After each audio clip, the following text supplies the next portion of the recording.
बहा दो प्रेम की गंगा।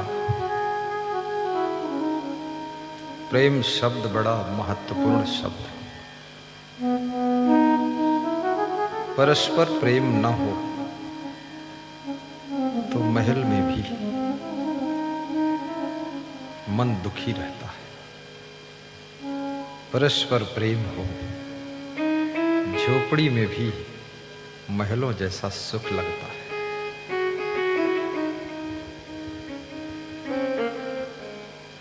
और याद रखना, जिससे तुम प्रेम करते हो, प्रेम का व्यवहार करते हो, उसको तो सुख मिलता ही है, परंतु तुमको डबल सुख मिलता है। जो बहू अपने सासू से प्रेम करती है, प्रेम से बोलती है, प्रेम से सेवा करती है, प्रेम से बातें करती है, सासू को बहू के प्रेम से बहुत सुख मिलता है। लेकिन सासू को जो सुख मिलता है वो मिलता है, परंतु बहू को उससे भी 1000 गुना ज्यादा सुख मिलता है। क्योंकि जिससे प्रेम करते हो वो तो गदगद होता है, और तुम जो प्रेम करते हो ना, तुम पहले से गदगद हो, इसलिए प्रेम करते हो। प्रेम बताता है कि अब दिल में कुछ बचा नहीं है, अब न मैल है, न कपट है, न छल है, न द्वेष है, अब खालिश प्रेम है। और प्रेम जिससे तुम करते हो, उसको खिलाकर खुश होते हो। तुम्हें कुछ खाने को कोई देता है, खाने में तुमको उतनी खुशी नहीं है जितनी खुशी जिनसे तुम प्रेम करते हो, उनको जब तुम खिलाते हो तब ज्यादा खुश होते हो। मैं कभी कभी प्रसाद देता हूं लोगों को, वे थोड़ा सा प्रसाद खाते रख लेते हैं। मैंने कहा खा लो, कहते घर ले जाएंगे, वहां थोड़ा थोड़ा सबको खिलाएंगे। ये क्या है? ये बस प्रेम की ही कला है। कितना ही तुम खा चुके हो, फिर भी तुम्हारा प्रेमी तुम्हारी चिंता करता है, तुम खाए हो कि नहीं खाए। तुम कभी बाहर जाते हो, तुम्हारी वाइफ फोन लगाती है, भोजन के समय लगाती है कि भोजन तैयार है, कब आओगे। तुम कहते हो शाम को आऊंगा, तो क्या खाओगे? फिर वहीं कुछ खा लो। लेकिन जिस पत्नी को पति से प्रेम कम है, वो भोजन बनाती है, खा लेती है, फिर बिस्तर में जाके सो जाती है। ऐसे सोई है जैसे कुंभकर्ण की पत्नी है। जो उसका पति आता है, दरवाजा खटखटाता है, तब भी वो सांस नहीं लेती है। पति सोचता है मर गई है कि जिंदा है। पति आवाज करता चिल्लाता है, अरे उठो उषा रानी। उषा रानी तो मूसा रानी हो गई। कौन उठे?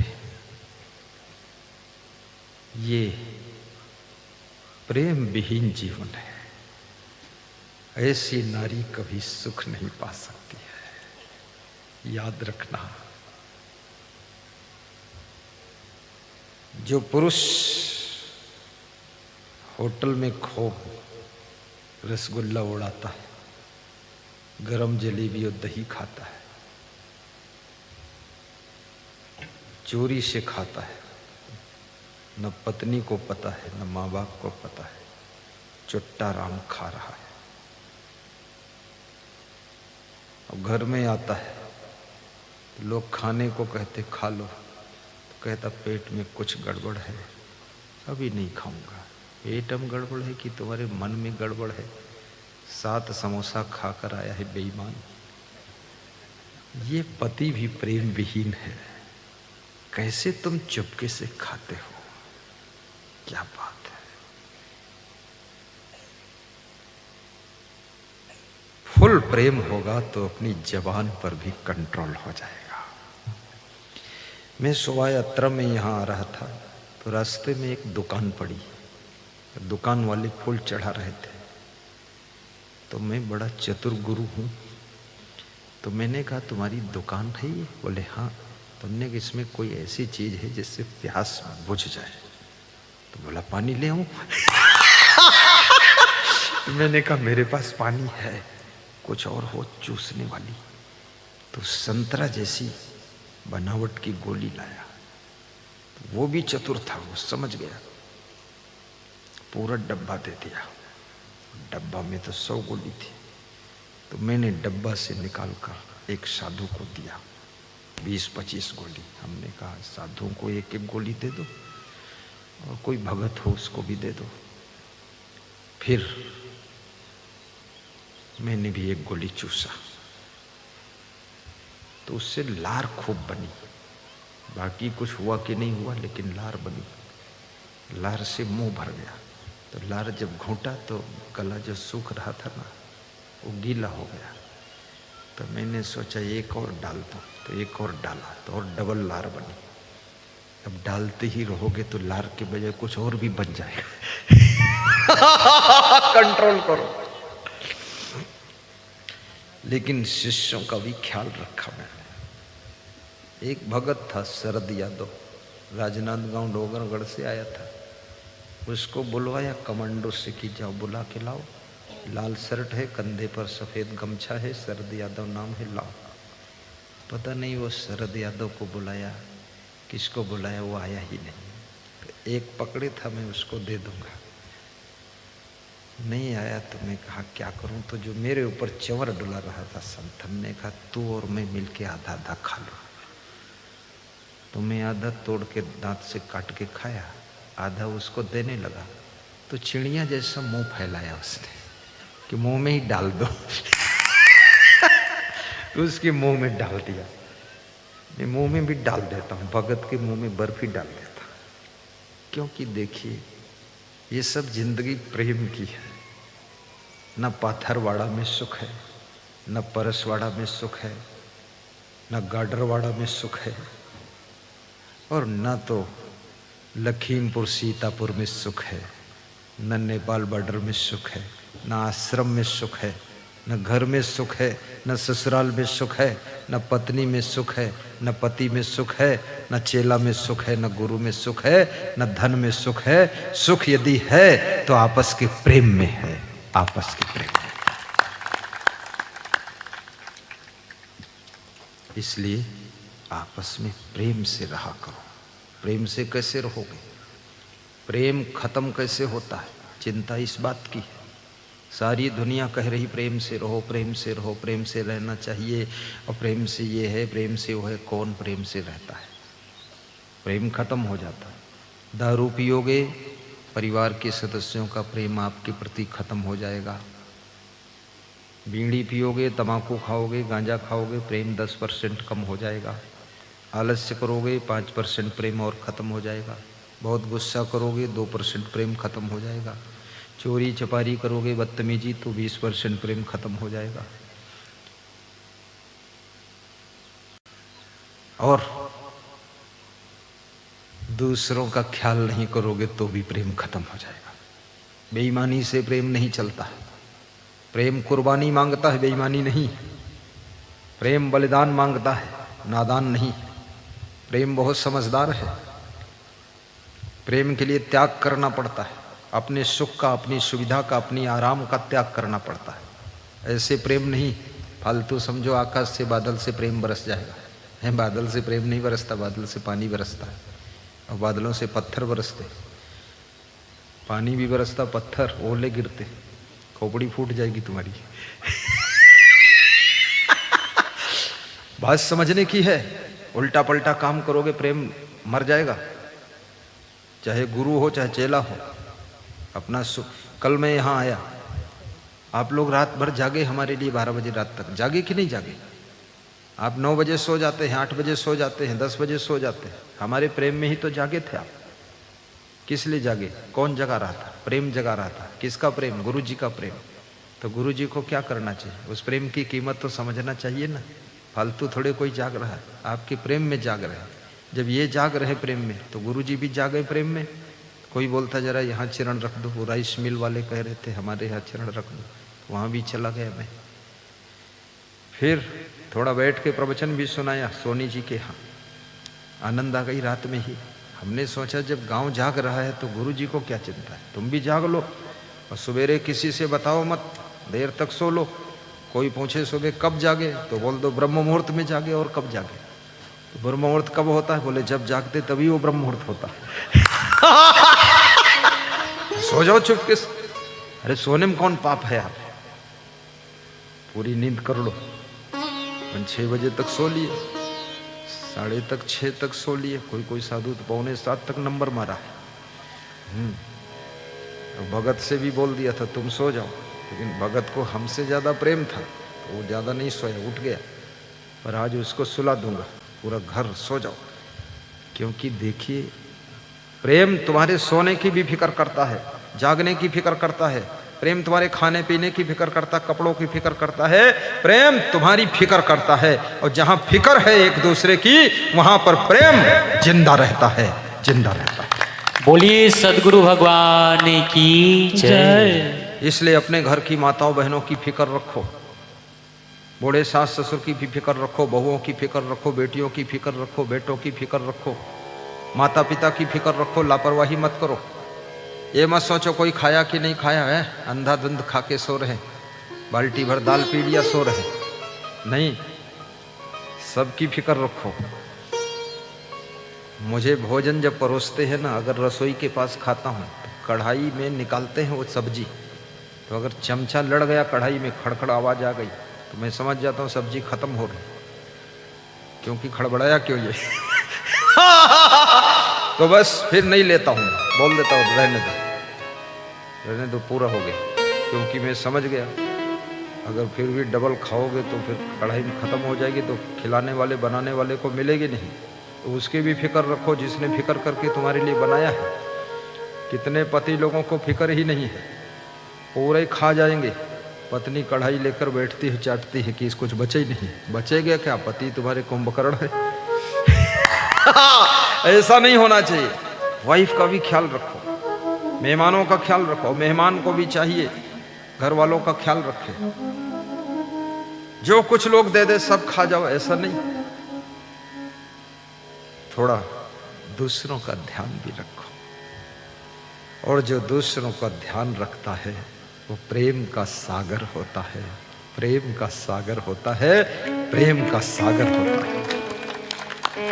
और जो प्रेम का सागर होता है वहां पर सुख और शांति की लहरें उठती हैं, सुख और शांति की लहरें उठती हैं। जो नारी चाहती मेरा पति लंबे समय तक जीवित रहे, दीर्घायु हो, आयुष्मान भव का आशीर्वाद चाहती है, मैं सच कहता हूं अपने पति को प्रसन्न रखो। 10 साल उम्र बढ़ ना जाए तो बात क्या। और जो चाहती है स्त्रियां हमारा पति जल्दी निपट जाए, तो इतनी टेंशन दे दो 20 साल पहले निपट जाएगा। ज्यादा टेंशन दोगे जिसको वो निपट जाएगा। हार्ट की बीमारी हो जाएगी, शुगर की बीमारी हो जाएगी, और जिसको खुश रखोगे सारी बीमारी दूर हो जाएगी और वो 10 साल ज्यादा जी सकेगा। इसलिए करवा चौथ का व्रत रखिए। लेकिन जो मैं बता रहा हूँ ये करवा चौथ नहीं बता रहा हूँ, मैं करवा सैकड़ा बता रहा हूँ। हाँ, ये व्रत धारण करो। मैं परिवार पर सत्संग खूब अच्छा सुनाता हूँ, ये जरूरी है। आत्मज्ञान हो गया और परिवार में लट्ठम लट्ठा हो रहा तो उससे क्या मतलब। हाँ, आत्मज्ञान लिए बैठे हैं और परिवार में चिल्ला चोट मचा। पहले परिवार में शांति आ जाए, फिर आत्मज्ञान दूसरे दिन ले लेंगे। और अपनी पत्नी का भी ध्यान रखो। दूसरों के मन को पढ़ना सीखो, मन को रीडिंग करो। इंग्लिश पढ़ते हो तुम, हिंदी पढ़ते हो, मैथमेटिक्स पढ़ते हो, केमिस्ट्री फिजिक्स पढ़ते हो, बॉटनी जोलॉजी बायोलॉजी सब पढ़ते हो, ये सब सब्जेक्ट रिजेक्ट सिलेक्ट करो, लोगों के मन को पढ़ना शुरू करो, दिल को पढ़ना शुरू करो, चेहरे को पढ़ना शुरू करो। याद रखना, चेहरा भी बहुत बड़ी किताब है। Face is the index of all. चेहरा पढ़ने की कला अगर दुकानदार में है, ग्राहक के चेहरे को पढ़ लेता है और पढ़ करके उसकी वाणी को पढ़ लेता है, हाव भाव को पढ़ लेता है और पढ़ करके जो उसे चाहिए वही सामान पेश कर देता है और जिस रेट में चाहिए उस रेट में सेट कर देता है और सामान बिक जाता है। पढ़ना सीखो। कितने लोग पति पत्नी 50 साल से साथ में रहते हैं, न पति पत्नी को समझ पाया न पत्नी पति को समझ पाई, ठेलम ठेला जिंदगी निकल गई। क्या मतलब हुआ? साड़ी ऐसी पहना जो ब्लाउज में मैच हो जाए और ब्लाउज ऐसा पहना जो बाहों में मैच हो जाए, और चूड़ियाँ ऐसी पहना जो कलाई में मैच हो जाए, और घड़ी ऐसी बांधा जो हाथ में मैच हो जाए, अंगूठी ऐसी पहना जो अंगुली में मैच हो जाए, और पति पत्नी में आज तक मैच हुआ ही नहीं। रोज लड़ाई हो रही है। आइए, कुरुक्षेत्र अखाड़ा महाभारत शुरू है। ये क्या मतलब है? पैंट ऐसी पहनते जो शर्ट पे मैच हो रही है, और शर्ट ऐसी पहनते हैं जो शरीर के कलर से मैच कर रही है, चश्मा ऐसा लगाते जो चेहरे से मैच कर रहा है, और गाड़ी ऐसी रखते हैं जो अपने परिवार से मैच कर रही है। लेकिन पति पत्नी में, पिता पुत्र में, सास बहू में अभी तक मैच हो ही नहीं पाया। इसमें भी तो मैच होना चाहिए। जो पति पत्नी मैच कर लेते हैं, याद रखना, उनके घर में दुख नहीं रहता, दरिद्र नहीं रहता है। उनके घर में सुख और संपत्ति रात के अंधेरे में आकर बरस जाती है। वहां कोई दुख दरिद्र नहीं रहता।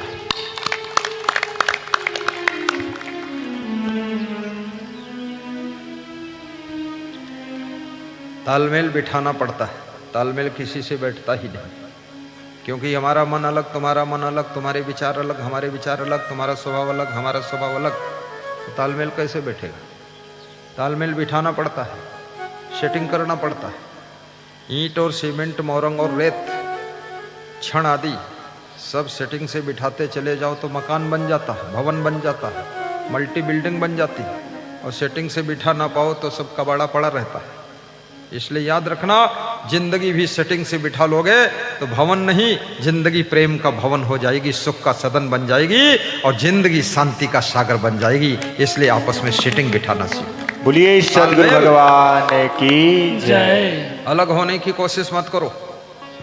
देवरानी से अलग हो जाओगी, जेठानी से अलग हो जाओगी, सास ससुर से अलग हो जाओगे, बाप से अलग हो जाओगे, भाई से अलग हो जाओगे, लेकिन पति पत्नी कब अलग होगे? अगर गम खाने की सामर्थ्य नहीं है, तालमेल बिठाने की सामर्थ्य नहीं है, सबसे अलग होकर पति पत्नी बचोगे ना, तो पति पत्नी में भी धक्कम धुक्की मुक्कम मुक्की होगी, शांति नहीं पाओगे। अलग क्यों होना है? एकता में रहो। जब परिवार 20 सदस्यों से ज्यादा हो जाए, तब थोड़ा सिस्टम को, चौथी पीढ़ी आने वाली हो जाए, तब फिर अपने जीते जी सबको डिवाइड करने की कोशिश करो। क्योंकि बंटवारा होने से बहुत नुकसान होता है। जो काम एक चारा मशीन से चल रहा था, अब 4 भाइयों की 4 चारा मशीन खरीदना पड़ेगा, 4 ट्रैक्टर लेना पड़ेगा, 4 ट्राली लेना पड़ेगा। ये 40 लाख रुपया लग गया। फिर जो काम 2 भैंस से चल रहा था, अब 4 भैंस लेना पड़ेगा। जो काम 10 कमरों से चल रहा था, अब वो काम 40 कमरों से चलेगा। कहाँ नौटंकी में फंसे हो? वो सब पैसा बचेगा, बड़ा काम करके दिखाओ। कहीं 10 एकड़ जमीन खरीद लो, कटंगी में जा करके प्लाट लेकर के मकान बनाकर 10 दुकान बना दो, बढ़िया बिजनेस करो।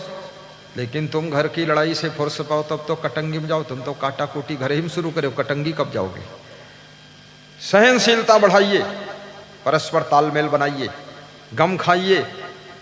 रीछ भालू वानरों के संगठन को भगवान राम तैयार कर देते हैं। भगवान राम के पास में कितनी सहनशीलता थी, कितना विवेक था, कितना विचार था, कितनी बुद्धि थी और कितना प्रेम था। इसलिए कहते हैं भगवान प्रेम का सागर होता है। जिन्होंने रीछ भालू वानरों को जोड़ करके, मोड़ करके और बजा डंका, मिटा शंका लंका पे चढ़ जाओ वीरों, ऐसी स्थिति पैदा कर दी। वानरों ने लंका के राक्षसों को मार गिराया। संगठन में बहुत बड़ी शक्ति होती है। एकता से राष्ट्र का निर्माण होता है, प्रेम से ही देश का कल्याण होता है। स्नेह का दीप जलाओ आज घर घर में, प्रेम ही आजादी का पैगाम होता है, प्रेम ही आजादी का पैगाम। बोलिए सदगुरु भगवान की जय, सुखदाता गुरुदेव की जय, भक्ति देने वाले सदगुरु भगवान की जय। प्रेम में तो वो शक्ति है, भगवान भी भूल जाता है, प्रेम में भगवान बंध जाता है, प्रेम में भगवान भी आता है। इंसान की तो बात छोड़ो, प्रेम से बड़ी कोई ताकत नहीं है, प्रेम से बड़ी कोई शक्ति नहीं है, प्रेम से बड़ी कोई क्षमता नहीं है, और प्रेम से बड़ा कोई अस्त्र नहीं है जो आदमी को कंट्रोल कर सके। याद रखना, प्रेम में सिंह भी तुम्हारा मित्र बन जाता है, और प्रेम में पशु पक्षी भी तुम्हारा इंतजार करते हैं। मैं एक गौशाला में गया था, तो गौशाला में जब गया, गौशाला का मालिक वो नाम लेता था गंगा, तो गंगा जिस गाय का नाम था वो दौड़ कर आ गई और बोली, क्या बात बताओ, गुड़ खा लो। गुड़ खा लिया। जमुना, जमुना आ गई। अरे पशु पक्षी भी प्रेम ही चाहते हैं, प्रेम के भूखे हैं, प्रेम से रहते हैं, प्रेम से मिलते हैं। इंसान होकर अगर प्रेम करना नहीं आया तो इंसान होने का अर्थ क्या निकला। तू प्रेम का सागर है, तेरी एक बूंद के प्यासे हो। अपने घर के बूढ़ों को ज्यादा प्रेम दीजिए। कभी बाजार से कोई खाने की चीज लाइए तो याद रखना, घर में जितने सदस्य हैं उतनी पुड़िया वहीं से बांध लो। बोल दो उससे 100-100 ग्राम की 10 पुड़िया बना दो। एक पुड़िया उसमें से बूढ़े माता पिता को दे दो, एक पुड़िया बच्चों को दे दो, आखिरी में 2 पुड़िया बचे पति पत्नी खा लो। बस आखिरी में खाया करो, सबसे पहले नहीं कि अपनी पुड़िया भी खा गए और घर में जो बुढ़िया थी उसकी भी पुड़िया खा गए। पुड़िया जहर की पुड़िया नहीं लाना, जो भी खाने की चीज होती ना, पेड़ा है, बर्फी है, कुछ है, ऐसा करो। तू प्रेम का सागर है, तेरी एक बूंद के प्यासे हम।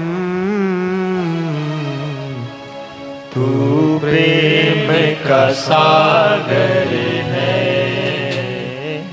तू प्रेम का सागर है, तू तेरी तू एक और बूंद के प्यासे सभी प्रेम के सागर हम। केवल गुरु जी नहीं, तुम भी, एक शिष्य भी, भगत भी, जगत भी, टोटल प्रेम के सागर। बहुत है प्रेम तुम्हारे पास, तुम इसका उद्घाटन नहीं कर पाते, तुम इसका प्रयोग नहीं कर पाते। बहुत प्रेम है तुम्हारे पास। प्रेम ना होता तो कुत्तों से प्रेम तुम कैसे करते, बिल्ली से प्रेम कैसे करते, चिड़ियों से कैसे करते। कितने लोग गधों से भी प्रेम करते, लेकिन खुद इतने बड़े गधे हैं, जिस माँ बाप ने जन्म दिया उनसे प्रेम नहीं करते, अब गधे से प्रेम कर रहे। गधा कौन जन्म का रिश्तेदार तुम्हारा। पहले माँ बाप से प्रेम करो, फिर गधों से प्रेम करो। प्रेम की शुरुआत अपने घर से कीजिए। ये प्रेम एक यज्ञ है, प्रेम हवन है, और इस प्रेम यज्ञ का शुभारंभ घर से होना चाहिए। अपने अपने घर को प्रेम का सागर बनाइए। इस जमाने के प्रभु सागर हो तुम। ससुराल जाने के बाद बेटी मायके वापस क्यों आती है? प्रेम के कारण ही आती है, नहीं तो उधर ही रह जाती। बार बार मायके की याद आती है, और जब मायके आती है तो ससुराल की याद आती है। याद आने का मतलब है कि प्रेम है आपके पास, और याद यहां हो वहां ना हो। गैर मुमकिन है कि याद यहां हो और वहां ना हो। प्रेम दोनों तरफ से होता है। हमसे एक भक्त ने पूछा, गुरुजी हम आपको याद करते हैं, क्या तुम भी कभी हमें याद करते हो? तो हमने अभी अभी पूछा था वहां महाराष्ट्र में, नंदुरबार जिले में। मैंने कहा इसमें क्या कोई संदेह है? तुम छोटी पुली हो, मैं बड़ी पुली हूं। जब मैं एक बार याद करता हूं तब तुम 100 बार याद करते हो। बड़ी पुली जब एक बार घूमती है तो छोटी पुली 100 राउंड मार देती है। गुरु याद करता है तभी तुम याद करते हो।